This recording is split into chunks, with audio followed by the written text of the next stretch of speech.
Nash. And I'm Casey Cormier. And we're teaching Uke Lab.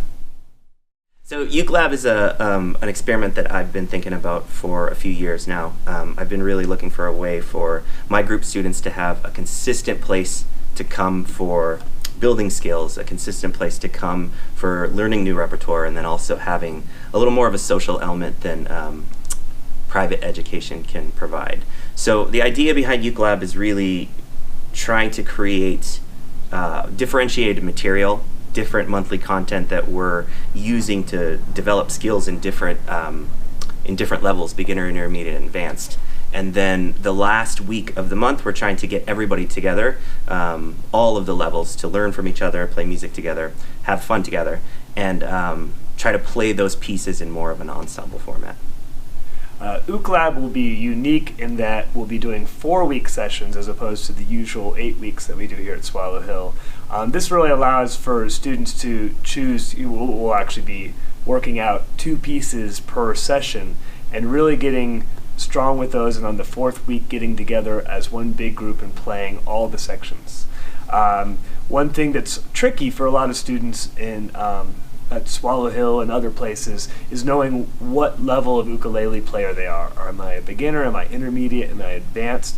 And so though we'll have classes that are labeled, the beginner Uke Lab, intermediate, advanced, students can feel free to float between the two when they see, oh wait, maybe this beginner class, maybe that's a little too basic, and then they try the intermediate, and vice versa. Maybe intermediate, I thought it was there, and next time maybe I'll be there.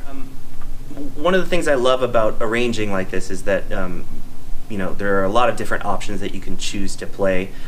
For the beginner in a more instrumental piece like this, we could choose to either play the open chords, or we can also just do very simple melodies, things that aren't as rhythmically challenging and a lot to do with the open strings. So if Casey was going to play the main melody of this, let's just do the first 4 measures. 1, 2, and go. Beginner would be playing just triads like this.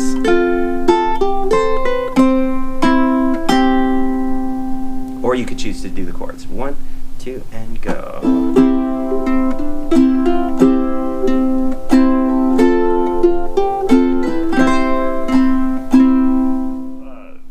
For intermediate students, the main melody for the A section of Minuet in G is very playable. It really stays from the 3rd fret down, so you really can play this very straightforward.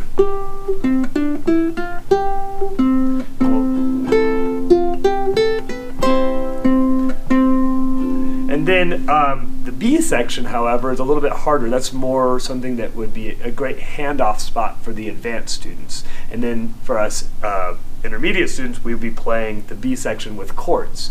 And we might do something very simple like 1, 2, 3.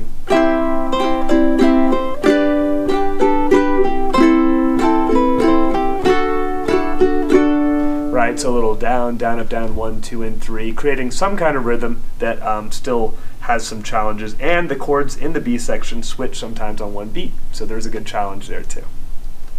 All right, so for the advanced part, in the B section, obviously it's more challenging. We're going to be getting outside of that 1st fret, but we're also going to be introducing a little bit of chord melody techniques, basically being able to play the melody while adding harmony behind it. I know that a lot of students are kind of looking for this style of playing to improve.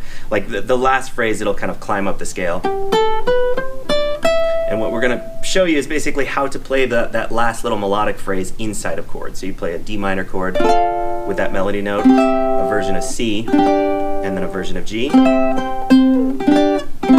can just do this section. Yeah. 1, 2, and go.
John. See you at Uke Lab. I'm Casey. See you at Swallow Hill.